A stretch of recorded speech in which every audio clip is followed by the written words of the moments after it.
லாபட்டா ladies பாலிவுட்ல வந்து பெரிய பெரிய ஹீரோக்கள் சல்மான் கான், ஷாருக் கான் இவங்க எல்லாருமே வந்து தூக்கி நிறுத்துறாங்க அப்படின்னு சொல்றதை விட அப்பப்போ வர இந்த மாதிரி சின்ன சின்ன பட்ஜெட் படங்கள் தான் வந்து அதுக்கான ஒரு பெருமையை வந்து சேர்க்குது. குறிப்பா இப்போ ரீசெண்டாக வந்து 12th ஃபெயில் மாதிரியான படங்களோட சொல்லலாம்.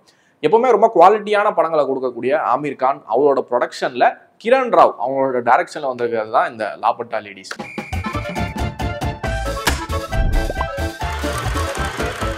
நிர்மல் பிரதேஷ் அப்படின்னு சொல்லி நார்தன் பார்ட் ஆஃப் இந்தியாவில் ஒரு இமேஜினரியான ஒரு ஸ்டேட் அது. பட் இந்தியாவுக்குள்ள தான் அது வந்து இருக்கு. நேம் மட்டும் எதுக்காக மாற்றிருப்பாங்க, எதுவும் பிரச்சனையும் வரக்கூடாது அப்படின்னு சொல்லி. அங்கே வந்து நம்ம ஹீரோ அவங்களோட ஒய்ஃபோட வந்து பார்த்தீங்கன்னா ஒரு கம்பார்ட்மெண்ட்ல ஏறாரு. புதுசாக கல்யாணம் ஆயிருக்கு. பட் அன்பார்ச்சுனேட்டா அந்த கம்பார்ட்மெண்ட்ல இதே மாதிரி ஒரு 2-3 கப்புள் எல்லாமே வந்து இருக்காங்க. இதுல என்ன கூத்து அப்படின்னா, அந்த கப்புள்ல அந்த பொண்ணு போட்டுக்கிற அதே ட்ரெஸ் அது வந்து அவங்க கல்ச்சர் சம்பிரதாயத்தில் இருக்கு போல. அதே red colour dress full face எல்லாம் கவர் பண்ணி தான் வந்து இந்த 3 உட்காந்துருக்கு. இதுல நம்ம ஹீரோ வந்து என்ன பண்றாரு, அவசர அவசரமா இறங்குறதுல இன்னொருத்தவங்களோட வைஃப் வந்து தூக்கிட்டு இவர் வந்து வந்துடுறாரு. அப்ப வீட்டுக்கு போனதான் இவருக்கே ரிவீல் ஆகுது, ஐயோ நம்ம வைஃப் வந்து காணோண்டா அப்படின்னு சொல்லி. இவங்க வைஃப் எங்க, இவர் வைஃப் எங்க அப்படின்னு சொல்லி 2 ஹஸ்பண்ட்ஸும் போலீஸ் ஸ்டேஷன்ல வந்து கம்ப்ளைண்ட் கொடுக்குறாங்க.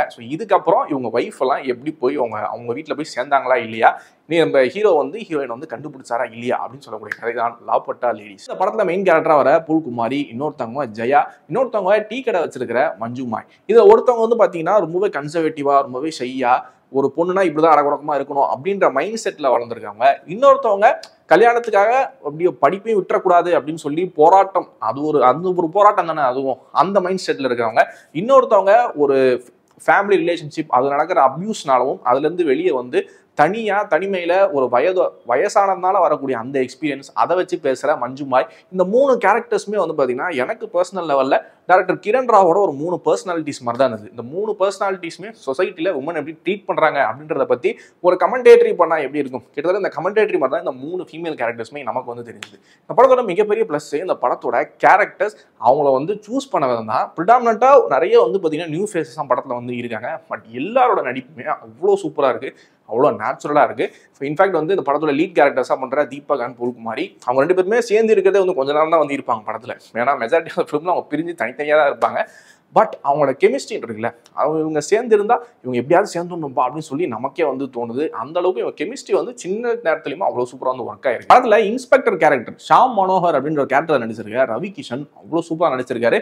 அவரோட ஒரு காமிக்கலான ஒரு ஆக்டிங் இருக்குல்ல, அது வந்து அவ்வளவு சூப்பரா இருக்கு. அங்கங்க ஃபன்னியா இருந்து அங்கங்க லைட்டா டெரராவுமே இருக்கு. சரிரா லாபட்டா லேடிஸ் மாதிரி கருத்து சொல்ற படம்லாம் வந்ததே இல்லையா அப்படின்னு கேட்டீங்கன்னா டெஃபினட்டா வந்திருக்கு. பட் ஆனா எத்தனை படங்கள் இது மாதிரி பெண்கள் மேல இருக்கிற இந்த ஸ்டீரியோ டைப்ஸ்லாம் இருக்குல்ல, அதை வந்து ரொம்ப அப்படியே சீரியஸா ஒரு மெலோட்ராமேட்டிக்கா அப்படியே அது ப்ரீச்சிங்கா அந்த மாதிரிலாம் வந்து பேசாம ரொம்பவே யதார்த்தமா ஒரு சட்டைரிக்கல் அப்படின்னு சொல்லுவாங்களே, இந்த கேலி பண்ற மாதிரி, கிண்டல் பண்ற மாதிரி, அதே சமயம் அந்த பிரச்சனையோட சீரியஸ்னஸ் நமக்கு புரியும்.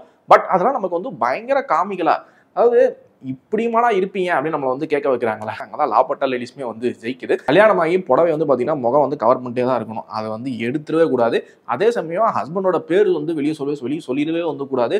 சொல்லிட்டு அது வந்து அவ்வளோ பெரிய டிஸ்ரெஸ்பெக்ட் யாருக்கு, ஹஸ்பண்டுக்கு இப்படின்னு ஒரு கல்ச்சர்ல வந்து இருக்கு. இதெல்லாமே வந்து இந்தியாவில் ஏதோ ஒரு பகுதியில் வந்து நடந்துட்டு தான் இருக்கு இன்னமும். அதை வந்து பாத்தீங்கன்னா கிட்டத்தட்ட இதனாலதான் வந்து இந்த கோர் ப்ராப்ளமே வரும் படத்துல, இவ்வளோ கன்ஃபியூஷனும் இதனாலதான். அதே சமயம் இந்த மாதிரியான அந்த ஸ்டீரியோ டைப்ஸை உடைக்க தான் இந்த படத்துல வந்து சொல்யூஷனுமே நமக்கு வந்து கிடைக்குது படத்துல கிளைமேக்ஸ்ல. சோ இந்த ஒரு ஆர்க் இருக்குல்ல ஸ்டோரியில, இதுவே அவ்வளவு பியூட்டிஃபுல்லா இருக்கு. படத்தோட டைலாக்ஸ் எல்லாமே கிட்டத்தட்ட அப்படியே ஊசி வச்சு குத்துற மாதிரி அவ்வளவு சூப்பரா வந்து இருக்கு. முக்கியமா மஞ்சுமாய் பேசுற டைலாக்லாம் இருக்குல்ல, அவங்க வந்து ஹீரோயின் நிதான்ஷி கிட்ட போய் சொல்லுவாங்க, இது மாதிரி வந்து முட்டாளா இருக்கிறது வந்து கேவலம் இல்ல, ஆனா முட்டாளா இருக்கிறத நினைச்சு பெருமையா வர ஃபீல் பண்றல அதுதான் கேவலம் அப்படின்னு சொல்ற டைலாகா இருக்கட்டும்.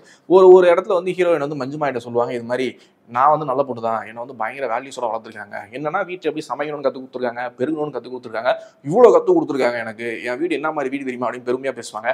மஞ்சுமாய் ஒரே ஒரு கேள்வி தான் கேட்பாங்க, இவ்வளோ கற்றுக் கொடுத்தாங்களே உன் வீட்டுக்கு போகிறது எப்படின்னு கற்றுக் கொடுத்தாங்களா அப்படின்னு கேட்பாங்க.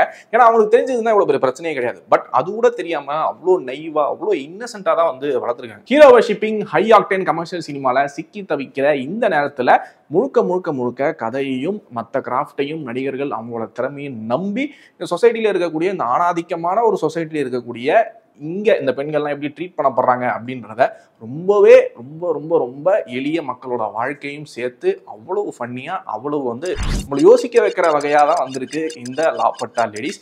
இதை பார்க்கணும் அப்படின்னு நினைச்சீங்கன்னா நெட்ஃபிளிக்ஸ்ல பார்க்கலாம்.